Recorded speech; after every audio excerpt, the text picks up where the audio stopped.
नमस्तेस्तु महामाये श्रीपीठे सुरपूजिते शङ्खचक्रगदाहस्ते महालक्ष्मी नमोऽस्तुते। नमस्ते गरुडारूढे कोलासुरभयङ्करी सर्वपापहरे देवी महालक्ष्मी नमोऽस्तुते। श्रीमद् देवी भागवत महापुराण को 12औं स्कंद को पहिलो अध्यायमा अब नारदजीले सोध्नुहुन्छ, भगवान हजुरबाट सदाचार विधिको वर्णन मैले श्रवण गरेँ। हजुरले चान्द्रायण आदि कठिन व्रतको विषयमा पनि बताउनु भयो। हे प्रभु, गायत्री मन्त्रको जप र अनुष्ठानको यस्तो सरल उपाय बताइदिनुहोस् कि जसलाई प्राणीहरूले सुखपूर्वक गर्न सकुन्। अनि हजुरले गायत्रीका 24 वर्ण भनेर बताउनु भयो। त्यसमा कुन कुन ऋषि छन्, उनीहरूको छन्दको नाम के हो, उनीहरूका देवता कुन कुन हुन्, यस विषयमा बताउने कृपा गर्नुहोस्। भनिसकेपछि यो प्रश्नलाई सुनेर नारायण भगवानले भन्नुहुन्छ, नारद, ब्राह्मणले केवल गायत्रीको मात्र अनुष्ठान गर्छ भने पनि ऊ कृत्य हुन्छ। ब्राह्मणले 3 सन्ध्यामा सूर्यलाई अर्घ्य दिनु जप गर्नु आवश्यक छ। प्रतिदिन 3000 गायत्री जप गर्ने पुरुषलाई देवताहरूले पनि आदर गर्नुहुन्छ। नारद, गायत्रीका वर्ण, ऋषि, छन्द, देवता आदि जति तत्व छन् तिनको क्रमशः वर्णन गर्दछु, सुन। वामदेव, पराशर, अत्रि, वशिष्ठ, कण्व, शुक्र, विश्वामित्र, कपिल, शौनक, याज्ञवल्क्य, भरद्वाज, जमदग्नि, गौतम, मुद्गल, वेदव्यास, लोमस, अगस्त्य, कौशिक, वत्स, पुलस्त्य, माण्डुक, दुर्वासा, नारद र कश्यप यी विभिन्न वर्णका 24 ऋषि मानिन्छन्। त्यस्तै गरेर गायत्री, उष्णिक, त्रिष्टुप, जगती, अनुष्टुप, बृहति, पंक्ति, अति जगती, शक्वरी, अति शक्वरी, धृति, अति धृति, विराट, प्रस्तार, पंक्ति, कृति, प्राकृति, आकृति, विकृति, संस्कृति, अक्षर, पंक्ति, भूः, स्वर, ज्योतिष्मती 24लाई छन्द भनिन्छ। नारद, अब गायत्रीका 24 अक्षरका देवताहरूका बारेमा सुन। प्रथम अग्नि, द्वितीय प्रजापति, तृतीय चन्द्रमा, चतुर्थ ईशान, पंचम र षष्ठ सूर्य, सप्तम बृहस्पति, अष्टम मित्रावरुण, नवम भग, दशम ईश्वर, एकादश गणेश, द्वादश त्वष्टा, त्रयोदश पूषा, चतुर्दश इंद्राग्नि, पंचदश वायु, षोडश वामदेव, सप्तदश मैत्रावरुणे, अष्टादश विश्वेदेव, एकोनविंश मातृक, विंश विष्णु, एकविंश वसुगण, द्वाविंश रुद्र, त्रयोविंश कुबेर र चतुर्विंश अश्विनी कुमार यी 24 वर्णका 24 देवताहरूको वर्णन हो। अब नारायणले भन्नुहुन्छ, नारद, अब वर्णहरूका कुन कुन शक्ति छन् यस विषयमा सुन। जया, शान्ता, कान्ता, दुर्गा, सरस्वती, वामदेवी, प्रिया, सत्या, विश्वा, भद्रविलासिनी, प्रभावती, दिद्रुमा, विशालेशा, व्यापिनी, विमला, सूक्ष्मा, तमोपहारिणी, विश्वयोनि, जया, बसा, पद्मालया, पराशोभा, भद्रा र त्रिपदा यी 24 वर्णका 24 शक्तिहरू हुन्। नारद, वर्णहरूका यथार्थ रूप पनि 24 छन्। तिनीहरू हुन् मुगा, स्फटिक, कमलको फूल, चम्पा, पद्मराग, मोती, गाजल, वैदुर्य, मह, हर्दी, सूर्यकान्त, मणि, कमल, केतकी आदि माथि बताइएका वर्णहरूमा पापनाश गर्ने शक्ति छ। नारद, अब वर्णहरूको तत्वका विषयमा सुन। पृथ्वी, जल, तेज, वायु, आकाश, गन्ध, रस, रूप, शब्द र स्पर्श, उपस्थ, पाद, हस्त, वायु, बागिन्द्रिय, नाक, जिब्रो, आँखा, छाला, कान, प्राणपान, व्यान र समान यी 24 तत्व बताइएको छ। त्यस्तै वर्णका पनि 24 वटा मुद्राहरू छन्। तिनीहरू सुमुख, सम्पुट, वितत, विस्तृत, द्विमुख, त्रिमुख, चतुर्मुख, पंचमुख, षण्मुख, अधोमुख, व्याप, काञ्जलि, शकट, यमपाश, ग्रन्थित, सम्मुखोन्मुख, प्रलम्ब, मुष्टिक, मत्स्य, कुर्म, वराहक, सिंहाक्रान्त, महाक्रान्त, मुद्गर र पल्लव यी तुर्य रूपा गायत्रीका महामुद्राका चौथा चरणहरू हुन्। त्यस्तै योनि, सुरभि, अक्षमाला, त्रिशूल, लिङ्ग र अम्बुज यही नै गायत्रीका छन्द, वर्ण, मुद्रा, शक्ति आदिको वर्णन हो। अब नारदले भन्नुहुन्छ, भगवान, कुन पुण्यको प्रभावबाट मनुष्यहरूले पापमुक्त हुन सक्दछन्? उनीहरूको ब्रह्मस्वरूप हुने उपाय के हो? उनीहरूको शरीर देवरूप होस्, यसका लागि साधना के छ प्रभु? यो विषय र न्यास विधि ऋषि छन्द अधिदेवता उनीहरूको ध्यानको विधान पनि सुनाउने कृपा गर्नुहोस्। नारायणले भन्नुहुन्छ, नारद, यसका लागि गायत्री कवच नै गुह्य उपाय हो। यसको पाठ धारण गर्नाले मनुष्य सबै पापबाट मुक्त हुन्छ। यो देवीकै रूप हो। ब्रह्मा विष्णु र रुद्र यी त्रिदेव गायत्री कवचका ऋषि हुन्। ऋग यजुः साम र अथर्व यी 4 छन्द हुन्। परब्रह्म देवता हुन्। गायत्रीको भर्ग उसको बिउ हो। विद्वानहरूले यसैलाई नै शक्ति भनेर भनेका छन्। बुद्धिमान पुरुषले मोक्ष प्राप्तिका लागि विनियोग र देवीको उपासना गर्नुपर्छ। 4 वर्णको हृदय, 3 वर्णको शिर, 4 वर्णको शिखा, 3 वर्णको कवच, 4 वर्णका आँखा, यसै गरी सबै गरेर अङ्ग शक्ति सम्पन्न छन् भन्ने सम्झनुपर्छ। त्यसपछि तत्व र वर्ण स्वरूपिणी देवी गायत्रीको म भजन गर्छु भन्नुपर्छ। देवी हजुर मोती, मुगा, नीलमणि र 5 मुखले सुशोभित हुनुहुन्छ।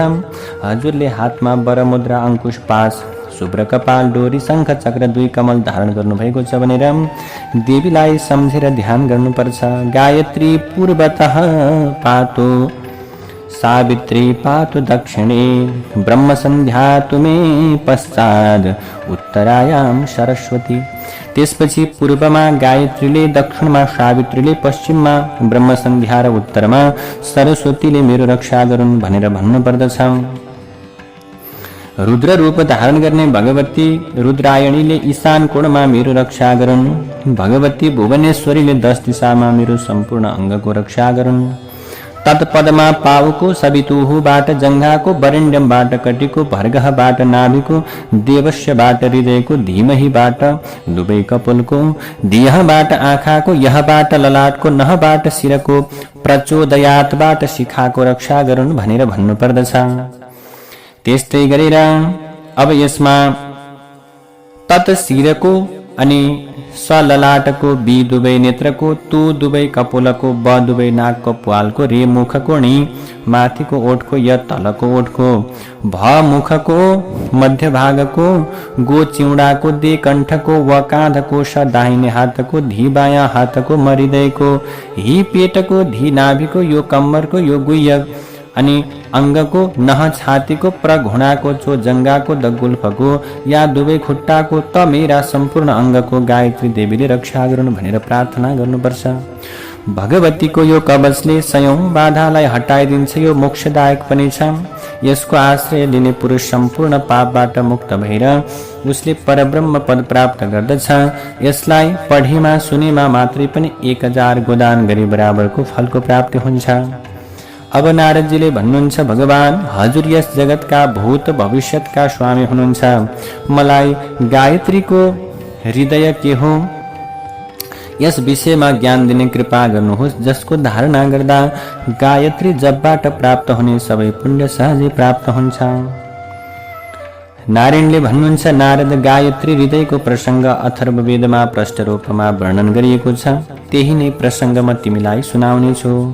महादेवी गायत्री विराट रूप हुनुहुन्छ। उहाँ वेदकी जननी पनि हुनुहुन्छ।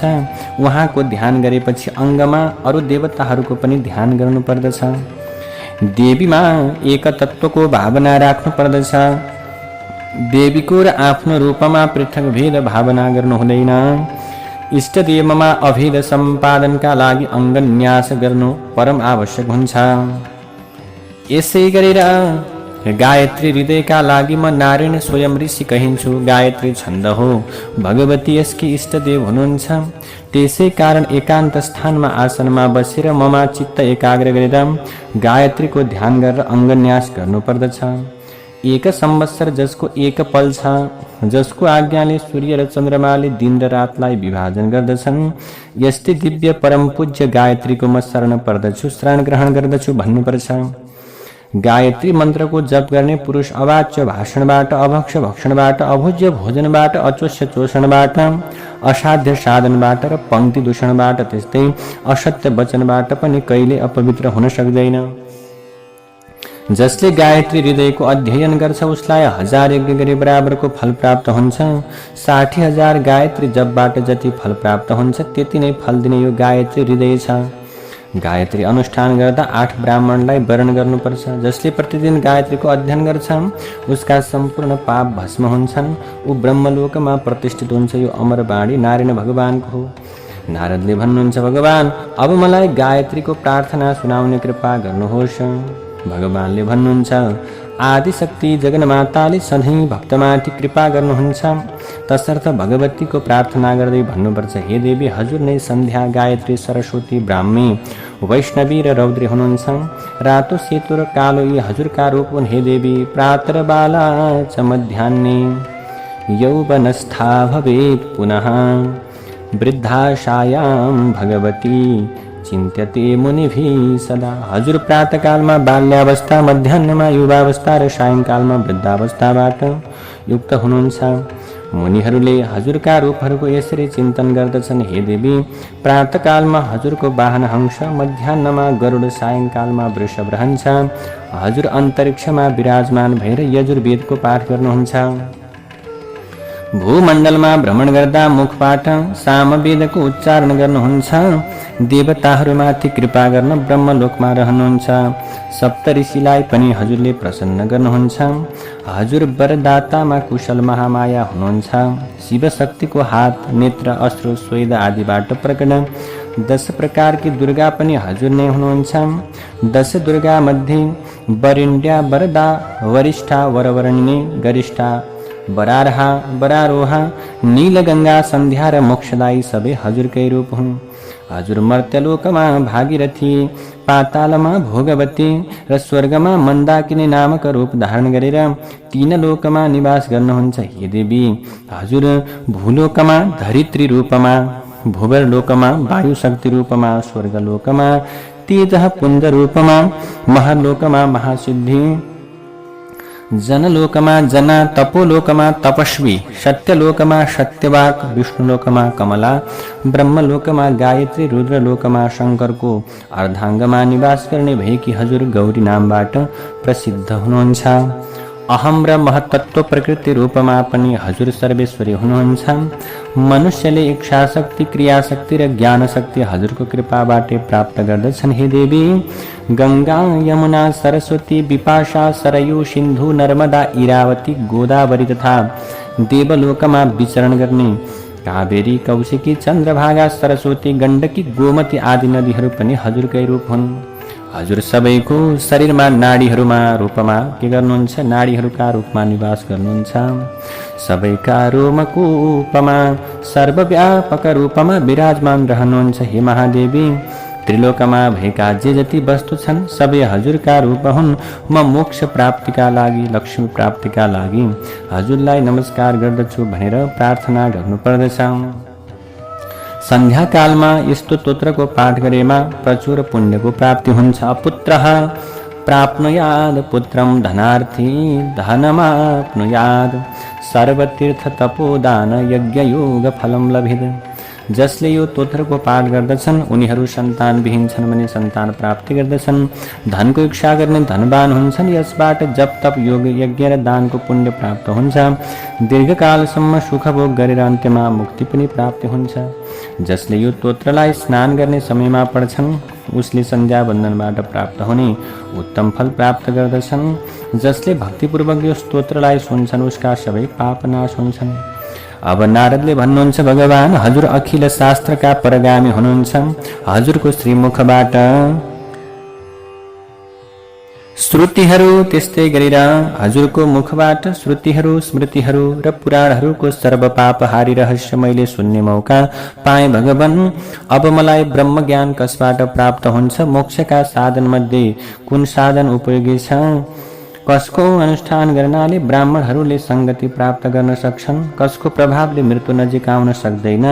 कसको सहाराले पुरुष यो लोक र परलोकमा महाफलभागी हुन्छन्? यसबारे सबै वृत्तान्त सुनाउने कृपा गर्नुहोस् भन्दा नारायण भगवानले भन्नुहुन्छ, नारद तिमीलाई धन्यवाद छ। तिमीले अत्यन्त उत्तम प्रकारको प्रश्न गरेका छौ। म तिम्रो अगाडि गायत्रीको 1008 नामको वर्णन गर्दछु। यी सबै नाम मङ्गलकारी छन्। यी नामको श्रवण गर्नाले लेस मात्र पनि पाप शरीरमा रहँदैन। धेरै पहिले सृष्टिको आदिमा भगवानले जसको प्रतिपादन गर्नुभएको थियो त्यही सहस्र नाम म तिमीलाई सुनाउँछु। यो 1008 नाम भएको यो स्तोत्रका ऋषि ब्रह्मालाई भनिएको छ। अनुष्टुप छन्द हो। यसका देवता देवी भगवतीलाई भनिन्छ। हल अक्षर यसको बीज र स्वर उहाँको शक्ति मानिन्छ। मातृका मन्त्रका 6 अक्षरलाई यसका 6 अङ्गन्यास र करन्यास मानिन्छ। देवी भगवती रातो, सेतो, पहेँलो, नीलो र धवल वर्णबाट सम्पन्न हुनुहुन्छ। देवीले आफ्नो रक्तवर्ण शरीरलाई रातो कमलको मालाबाट सुशोभित गर्नुभएको छ। कमलको आसनमा बस्नुभएकी देवीका हातमा वरमाला र अक्षयमालाले उहाँको शरीरमा शोभा पाएको छ।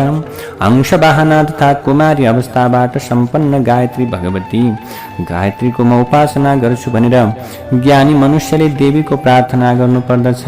र के गर्नुपर्छ भने उहाँका 1008 नामको पाठ गर्नुपर्दछ। यसरी अष्टोत्तर शत अथवा भनौँ यस प्रकारले 1000 सहस्र नामका विषयमा व्याख्या गर्नुभयो नारद।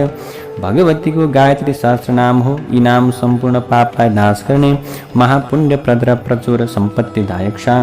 भगवतीका यी नामले गायत्रीलाई सन्तुष्ट पार्न सक्दछन्। अष्टमी तिथिमा ब्राह्मणहरूका साथमा बसेर विशेष रूपले यो स्तोत्रको पाठ गर्नुपर्छ। जप, होम, पूजा, ध्यान आदि गरी भगवतीको उपासना गर्नुपर्छ। जो कोहीलाई यस मन्त्रको उपदेश गर्नु हुँदैन। भक्त, सुयोग्य व्यक्ति, आज्ञापालक, शिष्य र ब्राह्मणलाई मात्र यसको उपदेश दिनुपर्दछ। भ्रष्टाचार भएका व्यक्तिहरूले यसको सदुपयोग गर्न सक्दैनन्। जसको घरमा गायत्री सम्बन्धी शास्त्रहरू रहन्छन् त्यस्ताको घरमा कुनै भय हुँदैन। त्यस्ताको घरमा लक्ष्मीले सधैँ वास गर्नुहुन्छ।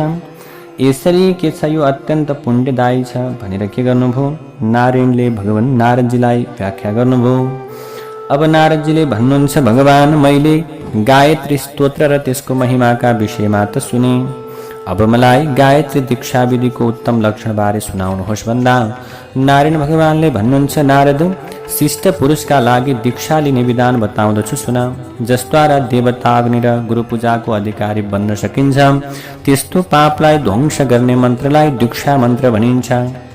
यसै कारण दीक्षा लिनु परम आवश्यक हुन्छ। यसबाट गुरु र शिष्य दुवैको शुद्धि अपेक्षित छ। गुरुले प्रातःकालको नित्यकर्म सम्पन्न गरेर कमण्डलो लिएर नदी तटमा जानुपर्छ। त्यसपछि यज्ञ मण्डपमा गएर आचमन र प्राणायाम गरेपछि गन्ध र पुष्पबाट मिश्रित जललाई ओम फट यो मन्त्रले अभिमन्त्रित गर्नुपर्छ। पूजाका सामग्रीलाई अभिमन्त्रित जलले प्रोक्षण गर्नुपर्छ। ढोकाको माथिको भागमा एकतर्फ गणेश, मध्यमा लक्ष्मी र अर्कातर्फ सरस्वतीको पूजा गर्नुपर्छ। ढोकाको दक्षिण गंगा र गणेश एवं बायाँतर्फ क्षेत्रपाल तथा यमुनाको पूजा गर्नुपर्छ। देहलीमा ओम फट यो मन्त्रले अस्त्र देवताको पूजा गर्नुपर्छ। मण्डप प्रवेश गर्दा पहिले दाहिने खुट्टा अघि गर्नुपर्छ। मण्डपमा जल कलश राख्नुपर्छ। त्यसपछि वास्तुदेवलाई अर्घ्य दिनुपर्छ। अर्घ्य जलबाट वास्तुका स्वामी ब्रह्माको पूजा गर्नुपर्छ। अर्घ्यको अवशिष्ट जलबाट पञ्चगव्य बनाउनुपर्छ। त्यस जलले तोरण आदि सम्पूर्ण मण्डप प्रोक्षण गर्नुपर्छ। त्यसपछि पुण्याह वाचन गरेर गुरुलाई प्रणाम गरेर पूर्वाभिमुख भएर कोमल आसनमा बस्नुपर्छ। गुरुले पनि शिष्यलाई दिने मन्त्रका देवताको विधिपूर्वक ध्यान गर्नुपर्छ। अनि अघि बताए अनुसार पहिले भूत शुद्धि क्रिया सम्पन्न गरेर शिष्यलाई दिने मन्त्रका ऋषिको न्यास गर्नुपर्छ। पछि शक्ति न्यास, मातृका न्यास, अङ्गन्यास तथा षडङ्गन्यास गर्नुपर्छ। यसरी के गर्नुभयो दीक्षाका विषयमा पनि भगवानले नारदजीलाई विशेष प्रकारले बताउनुभयो। अब प्रभु यसरी विविध प्रकारका कुराहरू बताइसके पछाडि नारायणले भन्नुहुन्छ, नारद त्यसपछि के गर्नु पर्दछ? दीक्षाको प्रदान भइसके पछाडि अब सूर्य र चन्द्रमाका कलाका बारेमा पनि के गर्नुभयो विशेष प्रकारले व्याख्या गर्नुभयो। नारद यसरी यो विधि सम्पन्न गरेपछि आफ्नो शरीरमा यस्तो भावना गर्नु कि यो पवित्र आसन हो। यसको दक्षिणमा धर्म, बायाँ भागमा ज्ञान, बायाँ छातीमा वैराग्य, दक्षिण छातीमा ऐश्वर्य, मुखमा अधर्म विराजमान छन्। यो चिन्तन पछि पुनः बायाँतर्फ नाभि स्थानको र दक्षिणतर्फ धर्म, ज्ञान, वैराग्य, ऐश्वर्य आदिको नाम अन्त्यमा नमः लगाएर उच्चारण गर्नुपर्छ। ओम अधर्माय नमः, ओम अज्ञानाय नमः, ओम अवैराग्याय नमः, ओम अनैश्वर्याय नमः यसरी उच्चारण गरेपछि यिनको न्यास पनि गर्नुपर्छ। न्यास गर्दा हृदयमा अनन्त भगवान विराजमान हुनुहुन्छ भन्ने सम्झेर मनमा ध्यान गर्नुपर्छ। मनले प्रपञ्चमय विमल कमलको चिन्तन गर्नुपर्छ। त्यसपछि सूर्य चन्द्र र अग्निको मन्त्र उच्चारण गरेर न्यास गर्नुपर्छ। नारद अब यसरी विशेष प्रकारले भगवानले व्याख्या गर्दै जानुभयो। सूर्य र चन्द्रमाका कलाका विषयमा पनि बताउनुभयो। सूर्यका 12 कला, चन्द्रमाका 16 कला, अग्निका 10 कला। यी कलाहरूको स्मरण पश्चात सत्व रजत तमको पनि न्यास गर्नुपर्छ। पीठका 4 दिशामा आत्मा, अन्तरात्मा, परमात्मा र ज्ञानात्माको पनि न्यास गर्नुपर्छ। यति गरेपछि शिष्यलाई दिने मन्त्र देवताको मानसिक उपचारद्वारा विधिवत पूजा गर्ने र मन्त्र देवताको प्रसन्नताका लागि शङ्ख मुद्रा आदि प्रदर्शित गर्नुपर्छ। यसो गर्नाले देवी भगवती प्रसन्न हुनुहुन्छ। सबै पूजा सामग्रीलाई शङ्ख जलले प्रोक्षण गरेर मण्डलमा स्थापित गर्नुपर्छ। त्यसपछि मूल मन्त्रको स्मरण गरेर ओम सूर्य मण्डलाय नमः भनेर शङ्खलाई पनि प्रोक्षण गर्नुपर्छ। त्यस शङ्खमा 12 सूर्यको पूजा गर्नुपर्छ। पछि शङ्खमा जलपूर्ण गरेर चन्द्रकलाको न्यास गर्नुपर्छ। ओम सोम मण्डलाय नमः भनेर अंकुश, मत्स्य आदि मुद्रा प्रदर्शित गरेर पूजा गर्नुपर्छ। त्यस जलले सबैमा प्रोक्षण गर्नुपर्छ।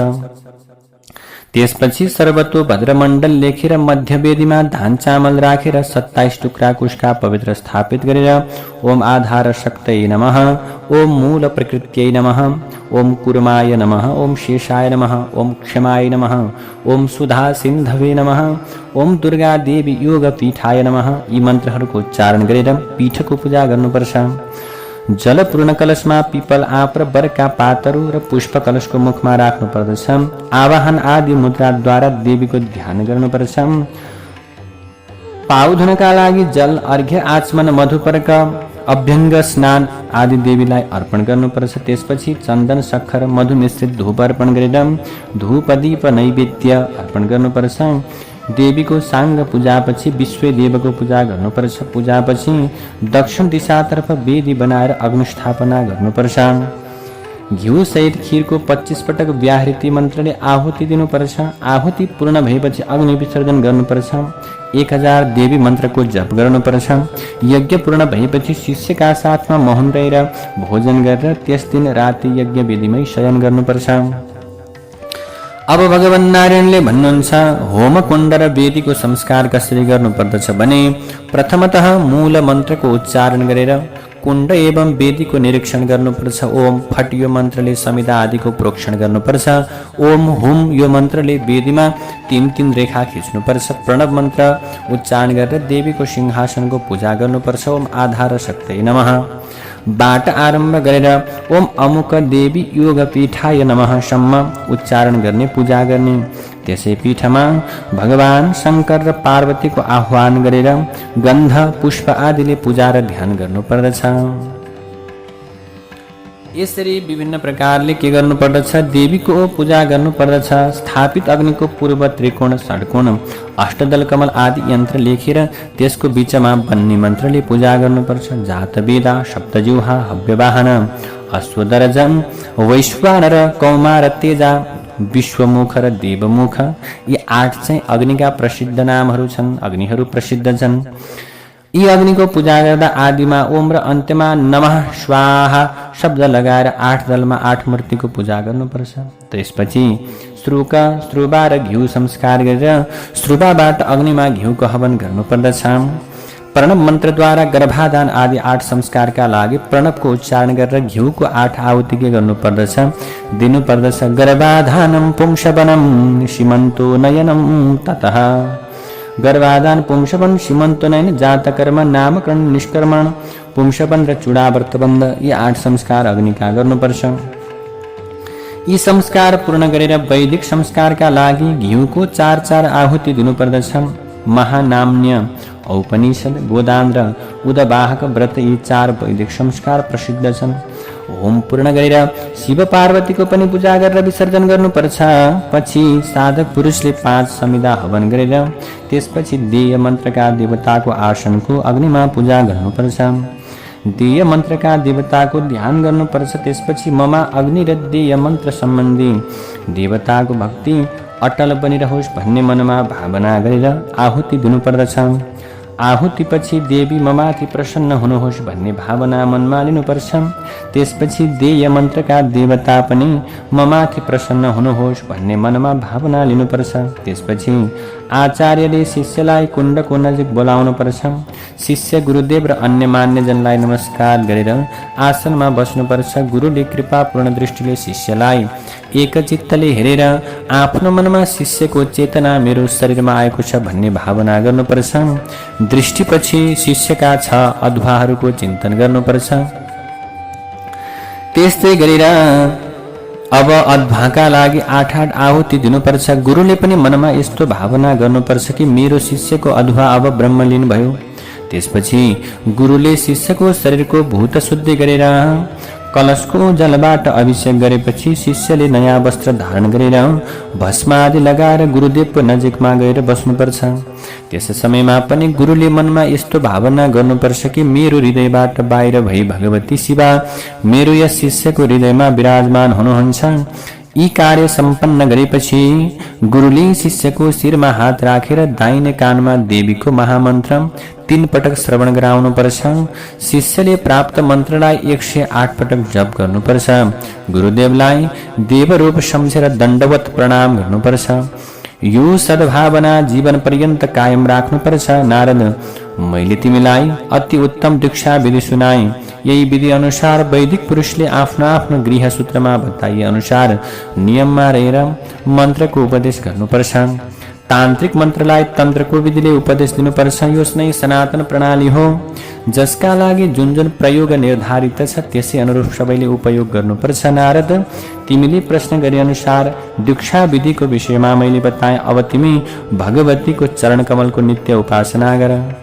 यसरी व्यासले भन्नुभयो, हे राजा जनमेजय, यस प्रकार भगवान नारायणले यस विषयको सम्पूर्ण श्रेष्ठ प्रसंग नारदलाई बताएपछि उहाँ आँखा बन्द गरेर भगवतीका चरण कमलको ध्यानमा लाग्नुभयो। नारदले पनि परम गुरु नारायणलाई प्रणाम गर्नुभयो। त्यसपछि भगवतीको दर्शन गर्ने अभिलाषा लिएर नारदजी त्यहाँबाट तपस्याका निम्ति निस्कनुभयो। यसरी श्रीमद्देवी भागवत महापुराणको 12औं स्कन्धको 7औं अध्यायलाई यही नै विश्राम गरिन्छ। देवी प्रपन्नारति हरि प्रसीद प्रसीद मातर जगतोऽखिलस्य प्रसीद विश्वेश्वरि पाहि विश्वं त्वमीश्वरी देवी चराचरस्य।